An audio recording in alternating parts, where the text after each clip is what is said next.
Hey, happy Friday. It's Dominic DeAngelo of SEScoops.com, adfreeshows.com, and several other outlets possibly too. But I'm here. Rumor Innuendo Friday. It's Robert Karpeles, WD Creative _ish. And Robert, we got some trios action happening today. We got some trios action here today. As PG a three-way as you're really going to want to see out of the three of us. We are joined by my co-host on Wrestle Roast, an incredibly talented comedian and brilliant insider in terms of professional wrestling. Dan St. Germain is here. Dom, let's bring Dan in and welcome him to the show. Dan, what's up? Future Observer Hall of Famer Dan St. Germain. That is manifesting right there. He's either going to wind up in the Observer Hall of Fame voting group, or there's going to be a restraining order by Meltzer. Either way, I'm happy. Either way, I'm so glad to be here. Your guys' wait music when you're in the studio is amazing. It's very tranquil. Very tranquil.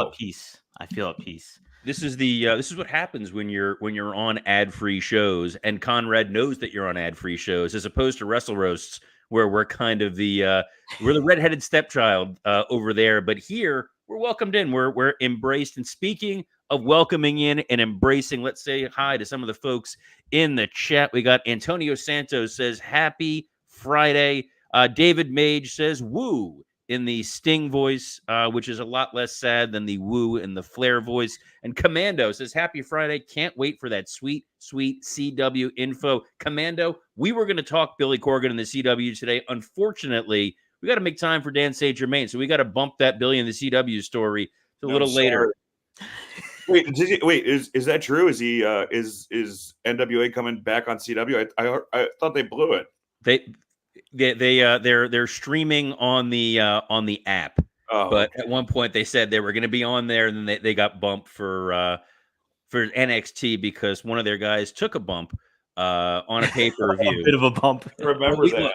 We got a ton of stuff to talk about here today. We again joined by the star of the new comedy special, Dance Fatty Dance, available on YouTube for free. It is incredible. Dom, you actually got a chance to watch it. What was your takeaway of that thing? Dude, I was cracking up. There's so much different the way you set things up, and it ties all together in certain aspects, and then you cover a lot of ground on it, but I was cracking up the whole time. It's definitely my kind of humor too. And I met you, I think, first at StarCast 2, and you've obviously done a couple of my shows before, but dude, this was a great special. It's definitely something to really tune into. You make one wrestling reference, I noticed. That was it, but that was still great stuff. What was the wrestling reference I make? John Cena music. You mentioned John Cena's music. Oh, that's right. Yeah. Yes. I kind of wanted to have this one to not have wrestling bits, but I promise my next special will have at least one wrestling joke. I have one I'm working on about we still recorded Wrestle Roast the day my mom died, and I was so emotionally fragile during that episode. Which, doesn't sound funny, but it kind of was. Well, so that episode, by the way, it's in the Wrestle Roast archive. Not that we're plugging our other show or anything, but our other co-host, Mike Lawrence's dad, passed away within 24 hours of Dan's mom dying. So they both were doing the show at extremely emotionally fragile times. Yeah. And it's some of the funniest, meanest stuff you're ever going to hear. It's well worth going out of your way. But Dan can make jokes about wrestling now, guys, because The Rock has re-embraced his WWE roots. So, Dom, where are we starting with today? Yeah, we are going to kick it off with a little bit of a SmackDown preview coming up. The Rock's going to be in Memphis. He called it home. So we might have a possible Rock concert going on. And then also on the card is slated Bayley versus Dakota Kai. Rey Mysterio is going to probably further his Santos Escobar feud.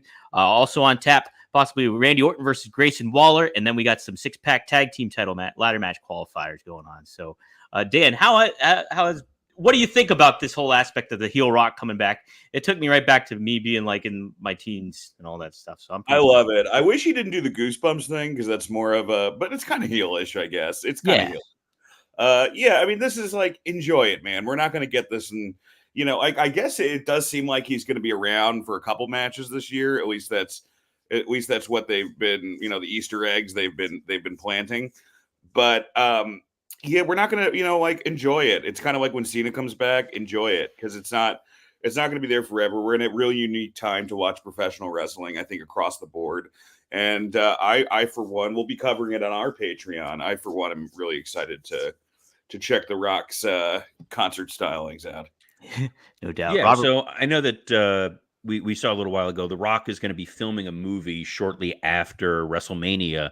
So he's going to be going away for a little while. He's not making the trip to Saudi Arabia, which is probably for the best. Most likely he won't be back wrestling until SummerSlam, but that doesn't negate that he can still make appearances, whether that is him still aligned with Roman Reigns or still kind of helping lead the bloodline. Or there's always the possibility, with some folks with the weird conspiracy theorists, but he's throwing up the L instead of the one, that he is somehow going to turn on Roman, which to me is probably worst case scenario for WrestleMania, just because I want to see Cody win and win clean. Dan, what do you think we're going to see from The Rock at Mania? I think you're going to see, he doesn't have to do a lot. The one thing that makes me a little nervous is we saw his appearance with Jinder Mahal on Raw, and it was the most slow motion people's elbow I've ever seen. So I'm hoping that he's a little bit quicker than that. But I think that's going to be such a story match. Like that whole match is just going to be looks, and it's going to be like Roman tagging himself in, and the stare down between Rock and Roman.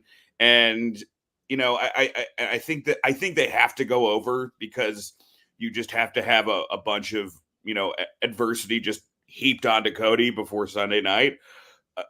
But I think that the best thing that he could do is also let's not make it more than 20 minutes, man. I mean, we remember that WrestleMania 29 match with Cena where he tore his pec, and the 28 match was goodish, right? But the 29 one, especially because the Undertaker and CM Punk kind of blew the roof off the place.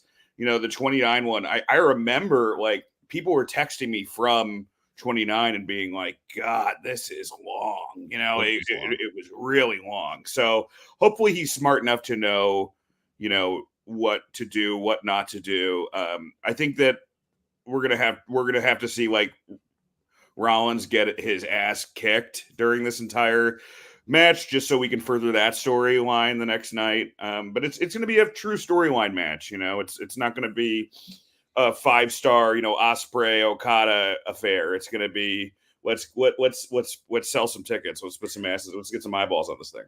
All due respect, Dan, 20 minutes won't cover the entrances the way these guys are going like that, and that's what we're going to get.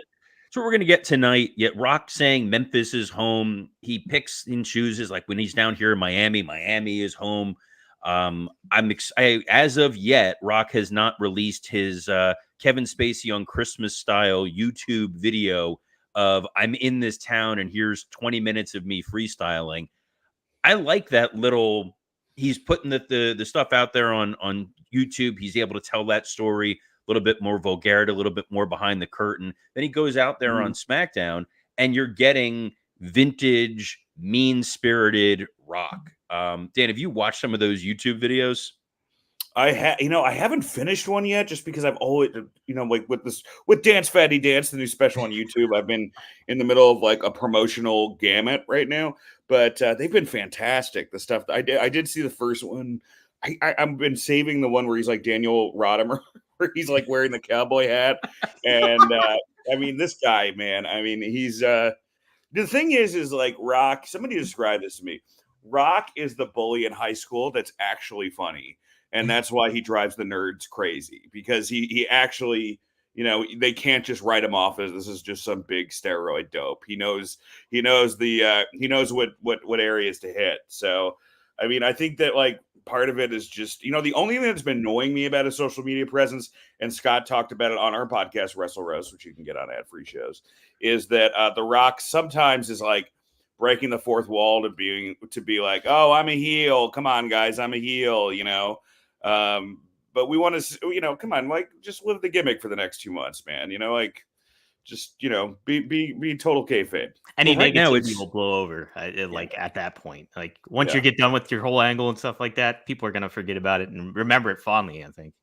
Yeah, Well, for the sure. thing is that we really, I mean, he said he's going to be part of every SmackDown between now and WrestleMania. So we're going to get another 3 Rock appearances.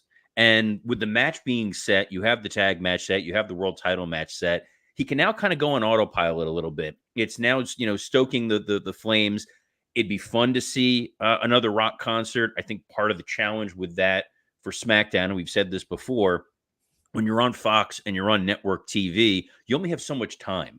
And Rock tends to go very long. So either you're going to have to put Rock at the start of the show and give him as much leeway as you want, or you're going to put him at the end and really have to run the risk of you're cutting off the Rock in the middle of whatever he's saying.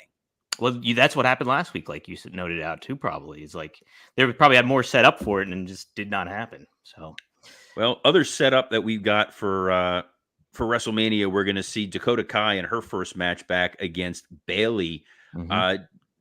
My take on this women's world title match, which I think is going to be great. I think Io Sky and Bayley are going to deliver. It really feels like it's been marginalized. Yeah, I agree. Yeah, there's a lot that's I thought the intriguing setup was going to be them. Dakota Kai's going to befriend Bayley and be on her side, but no, it's not that. But there haven't been a lot of build to it, and even since the start of Royal Rumble, that press conference and stuff, it seemed like, okay, Bayley's on the big trajectory here, but they haven't really delivered on that, I think. Dan, what do you think of this? I guess I'm not as down on it as you guys are. They have a lot of storylines they got to get over for this show, and Io's limited. She speaks. I don't know how much English she speaks, so you can only tell so many stories. When somebody can't speak English. Yeah. I don't know. Maybe this will help Bayley. Like, I do see there's like a little bit of an online fire starting about like, give Bayley her flowers. Everything can't just be about Becky and Rhea, and all that kind of stuff ends up helping like the talent if it's positive. I mean, we saw that with Jinder Mahal after Tony Khan went after him. So, I'm fine with it, man. I think it'll be a really good match, and I just don't know. They have a lot of guys. Like, would I rather see a longer Bayley? Dakota Kai segment that I would, a Karrion Kross, Bobby Lashley segment. Sure. I think that you can definitely chop some of that down, but who knows, man? I mean, like we've had segments that go too long and then we're kind of sick of the feud. So maybe just a little sprinkling of it will make the heart grow fonder or whatever.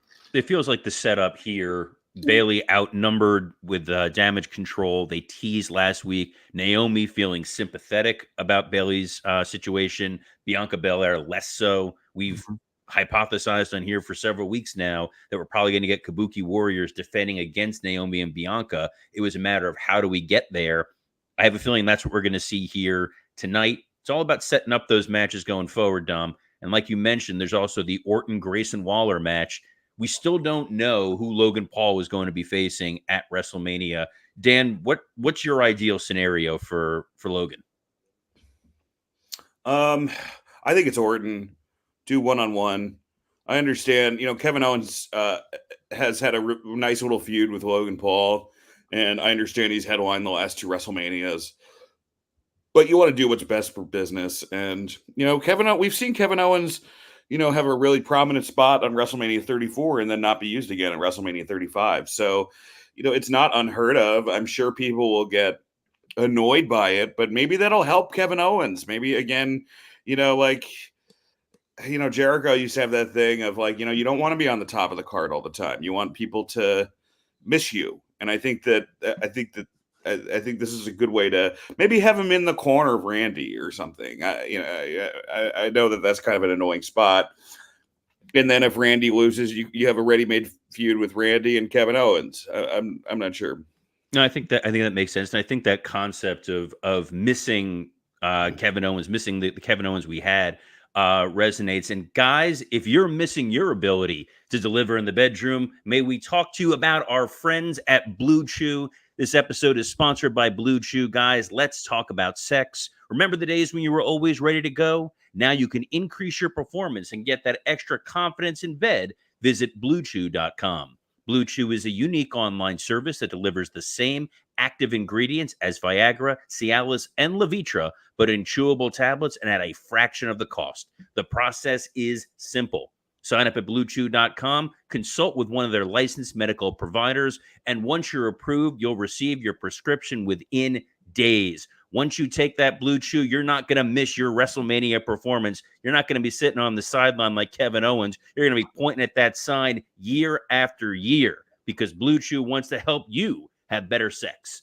Discover your options at BlueChew.com. Chew it and do it. And we have a special deal for our listeners. Try Blue Chew free when you use our promo code RUMOR at checkout. Just pay $5 shipping. That's BlueChew.com, promo code RUMOR to receive your first month free. Visit BlueChew.com for more details and important safety information. And we thank Blue Chew for sponsoring this episode of Rumor and Innuendo. Guys, perfect way to start your weekend. Watch SmackDown tonight. Fire up YouTube. Watch Dance Fatty Dance. Pop one of those Blue Chews. It's going to be a hell of a way to start your weekend. You know, Blue Chew is a great product, but if I could have one of those Men in Black memory sticks to make me forget about Robert talking about getting ready for sex, I could really use that right now because that was chilling, guys. Look, we all know that was enough for Dan. He doesn't even need the Blue Chew right now. Just hearing the ad, and he's your voiceover. Yeah, I just need your voiceover during it. It's soothing as Dan is sitting there chewing, which is even more unnerving. Sorry. Like, how long have you been gnawing on that Blue Chew? It's just you're supposed to chew it. I don't know, Dominic. I know Robert will never cover this because he's a part of the Stanford cabal and conspiracy. But the big rumor on some of the dirt sheets is that Robert Karpeles and Linda McMahon are getting back together. So I don't know if you've heard about this. I know Robert's a married man, but like we've heard all this Vince stuff. There's been rumors that we've seen Robert and Linda at a Ribera steakhouse. I'm not sure what's going on, but I love Rachel, Robert's wife, so I'm disappointed. But it's going to be a major news story you're going to have to break with or without Robert's help. Look out for SCScoops.com. Yeah. Anything that happened there was under NDA, and you guys know whenever we talk about NDAs on Rumor and Innuendo, it always ends well. So let's move on to our next topic, Dom. What else? What other happy couples are we going to be talking about here? Folks that are clearly getting along beautifully. Oh yeah, such happy couples, and especially down in NXT now. We apparently have Booker T and CM Punk reportedly maybe getting into some sort of altercation. According to Booker T on his Hall of Fame podcast, he said, "I almost had a little run-in with CM Punk. The internet might want to pick that up. Me and CM Punk almost got into it at NXT this week. We'll talk about it later because it's going to pick it up and run with it." So there was a picture of Punk sitting far side watching NXT. So he was at the tapings. Hey, is this a storyline? Is this something else happening? What's going on here, Dan? They've dumped on each other a lot. So, yes. Well, Booker T is mostly dumped on Phil, right? Yeah. I would take Booker in that fight. I don't know about you guys, but Booker's done hard time and he's got a lot of size on CM Punk. I implore Phil, you're not gonna just be able to jungle boy Booker T. Like he's gonna have some live rounds for you. I think those guys would be on the same page with the fact that both Booker T and Punk hate the Young Bucks. Like you have ways to build bridges. We want peace here, guys. Well, if there's anything that we know about, CM Punk, I mean, eventually this will fall apart. Like it's unless you cordon him off, like eventually, he will burn that bridge. But I just don't know if WWE is going to be into this because, like, what money could you make from a CM Punk Booker T feud? I don't think anyone's clamoring for that. No one's. I mean, maybe is that a Sally show? I don't know. I just don't. The whole thing about WWE is, they want to get, if they're gonna run with this, they want to get the match on in the ring, and I just don't think that that's going to happen between these two. No, this feels like Booker T, like striving for this kind of relevance. It seems to happen a lot with him. He was also the one that was talking about how Sami Zayn was genuinely upset about fans not being on board with him beating Chad Gable. it's Booker stirring up controversy to put eyeballs on him, which honestly feels very much like an AEW commentator kind of action, not a WWE thing. So if there's anything here, I suspect that WWE is going to try to squash this pretty quickly, unless they're trying to build some sort of buzz or storyline, because Punk is back on Raw this coming week, right? Yeah, no, I think it's the next week, actually. Is it the next week when they're in Chicago? Yeah, next week after that. So, well, Are they gonna do him as the referee for Seth and Drew? That's been the rumor. Is he gonna, can he? If he tries counting to three, is he gonna tear his quad or pec or something like that? I don't know.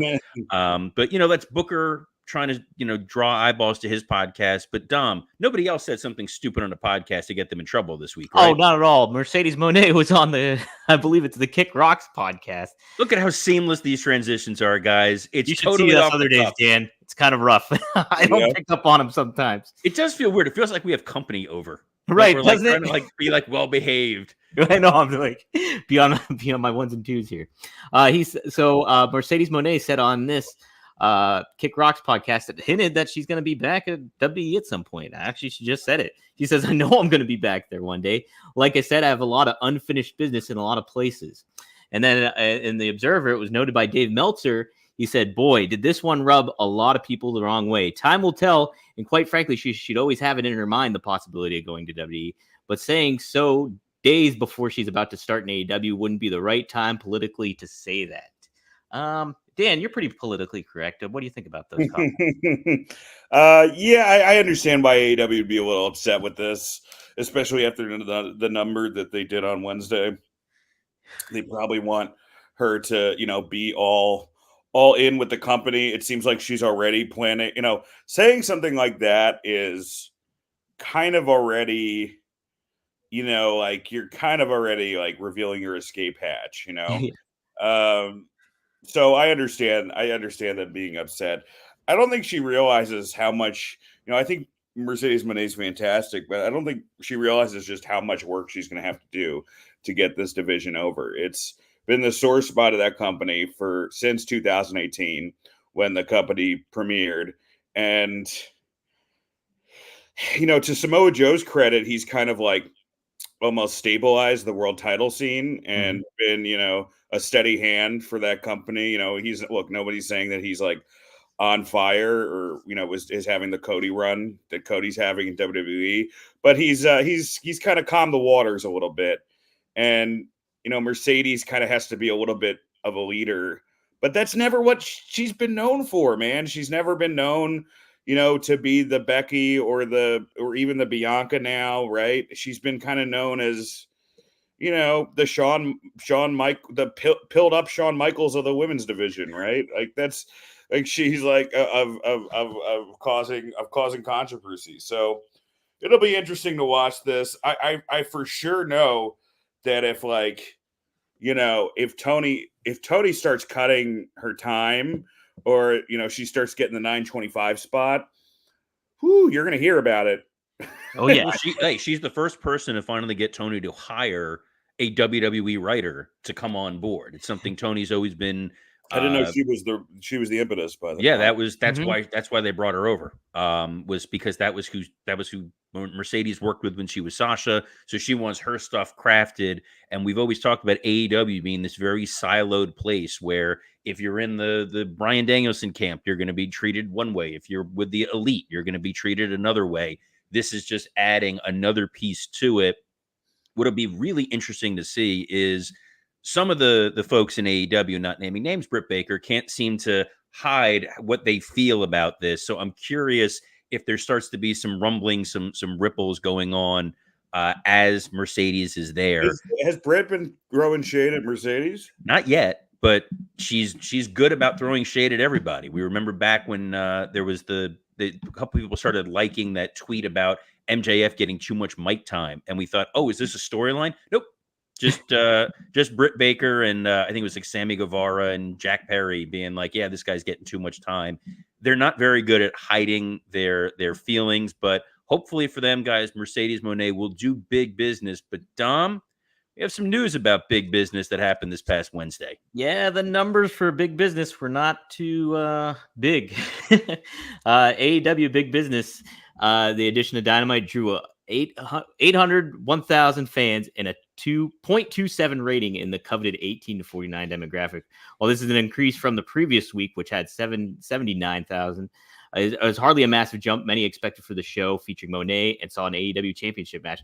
For comparison, last year's AEW Dynamite drew 852,000 with a 0.27 rating. So even that one was bigger than that. And that was the Winnipeg, Canada one, headlined by House of Black versus the Elite for the Trios Championship. So didn't pack as much of a punch from a, who star power one, but this is kind of a letdown there, Dan, for AEW. I mean, Okada was part of New Japan when it started going down. It's not like he left and they went down. He was part of the gradual decline. And Mercedes a tremendous talent, but she's not CM Punk. She's not John Cena. She's not going to get people to tune in. And would you have announced Mercedes in advance? Of course. Yeah. I don't understand why they didn't do that. I mean, I think if they announced it, it could have gotten to like 850. I don't know if it could have gotten to 900, but it could have gotten 850. But Tony, we've been criticizing Tony for the same things for the past 3 years, and he doesn't fix them. Mm-hmm. He just doesn't care. This is his toy box. So like he's just gonna do what Tony wants to do, and right now the story they're telling in AEW is we have the best roster and the best wrestlers in the world. Yeah, and I don't know if they have the best roster, but they do have the best matches. So if you want to watch great matches, watch an AEW pay-per-view. But their TV is just never going to be as tight as WWE. The way that they build stories isn't going to be as tight as WWE. And the things that upset you as a viewer are not going to be changed. So I can do that. I can kind of like, I can separate myself and be like, all right, I know that if I watch an AEW pay-per-view, I'm going to get a great Ospreay match. But I never kid myself anymore into thinking that they're going to, become something they're not. That's just not in the cards. I think that's where my frustration comes in is the Revolution pay-per-view was pretty much across the board well received. You had a ton of eyeballs on there. Sting's retirement, a lot of really incredible matches. That Ospreay Takeshita match is what stands out in my mind. And then Dynamite right after that show didn't do a big number. It was down in the sevens, did 700 something thousand views at a point in time where the overall wrestling world is white hot. You're on this build to WrestleMania, Raw, SmackDown selling out week after week. And when you're a slightly casual wrestling fan, which, I know not you folks tuning in, but some folks are, they only pay attention in that kind of January to April corridor. So they're watching everything that's going on with wrestling, and they're just not tuning into Dynamite. So I'm curious what the hell AEW really needs to do, or are they just happy doing 800 something thousand views a week? I think that's it. I think to Dan's point, I don't think Tony's willing to really make the changes or is aware of those changes. Like nobody's making him cognizant of it. And on top of it, it's an aspect like these chickens have come home to roost with this when it comes to like the women's division. If you built the women's division up and you had these talents that you were excited for Mercedes Moné to go up against, there could be plenty of stuff to be intrigued by her showing up and getting a good number. But I mean, that's across the board, though, with the roster a lot of the times. Like, you could say that with every division, whatever it may be. So, well, if these numbers keep going down, Tony Khan's going to be a dead man. Ooh, yes. And Undertaker is well aware of that. And he feels a bit of a void. According to his Patreon podcast that he does, he was talking about leaving wrestling and said, I just knew my body couldn't deliver what my mind and my heart wanted to give the fans. And it was kind of difficult. You have to remember that for over half a year of my life, being in the ring is what I did. And then it's not there anymore. It does leave a huge void because you're trying to fill that void, which was a passion. You're trying to find out what next passion is and what that you're going to sink your teeth into. And there just may not be something that will ever refill that void. Dan, are we going to see The Undertaker come back? I never say never. I think he's just, all these guys get bummed out because they're like, oh no, now I've got to be a husband. I've actually got to go home and hang out with my family. And I mean, he's probably told all the stories where he can tell in his one man show. Yeah, dude, it's got. I mean, like as a performer, like I enjoy the time I take off, but you miss it. And I'm sure if you're a guy like him, where I mean, the guy hasn't been booed since the big evil character that he did. For the most part, he was just constantly cheered. You got to miss that a little bit. Yeah, but that's because that Saudi show, the audience wasn't allowed to boo, or else they would, lose limbs. But that match is what scares me into Undertaker ever thinking that he should actually wrestle what, again. The Goldberg one or the DX one? The DX one. Yeah. Oh man. Yeah, I mean, I just don't think it's in the cards anymore, and I also think that maybe he's got to sell some tickets. He's got a podcast now, right? Or it's behind a paywall, Patreon. It's 6 Feet Under, I think it's called. Yeah, so maybe he's trying to get more people to the podcast. I'm not sure. He's trying to draw listens, trying to draw eyeballs. But where you need to draw your eyeballs, guys, to is to Dance Fatty, Dan St. Germain's new comedy special, which is available through 800-Pound Gorilla. It's on YouTube. It is 100%. It's 100% free. It's a world-class comedy production. Hell of a show. I was there live, so yes, you will see me sitting in the crowd clapping, and you will see my bald spot. So that alone is worth tuning in for. But Dan, where else can the fine folks find you? Follow me on Instagram, Dan St. Germain on Daniel St. Germain on Instagram. I have a YouTube channel. Please join that. I have a website with my live dates. If you're in the New Jersey area, I'm going to be at Dojo East next weekend. And then the weekend after that, I'm going to be in Iowa at Teehee's Comedy Club. And of course, listen to Wrestle Roasts, the podcast that I do with Robert on ad-free shows. Hey, Dom, do you do any other podcasts you want to plug? Sure, I do a couple. One of a Kind with RVD. Me and Rob, we just did a recording last night. New episode. We talk Mike Tyson. We talk Muhammad Ali. We cover a lot of different ground on there and some interesting perspectives on social media too. So tune into that. That drops every Monday at 4:20 p.m. Eastern Standard Time. And then I also do Straight Talk with the Boss, Magnum TA and Greg Gagne. We break down a lot of different stuff. We talk about the new Remco figure lines that they have going on for Powertown Wrestling. And then on top of that, we also talked Muhammad Ali's legacy in that one too. And just the history of the business of getting trained by Vern Gagne and all that kind of stuff. So check those out, and definitely check out Dan St. Germain's Dance Fatty Dance. I was cracking up in Starbucks earlier today. So Robert, what do you got cooking?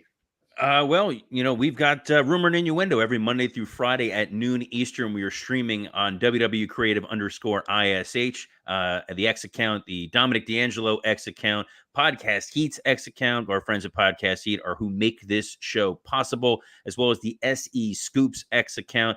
We're also on YouTube on the Rumor and Innuendo page and on the Ad Free Shows YouTube page. Take that, Jeff Jarrett. We thank Dan for joining us here today. You guys, this was a pleasure. So, thank you, on behalf of the interrupting Dominic DeAngelo, I'm Robert Karpeles. Best of luck in your future endeavors. Take care, guys.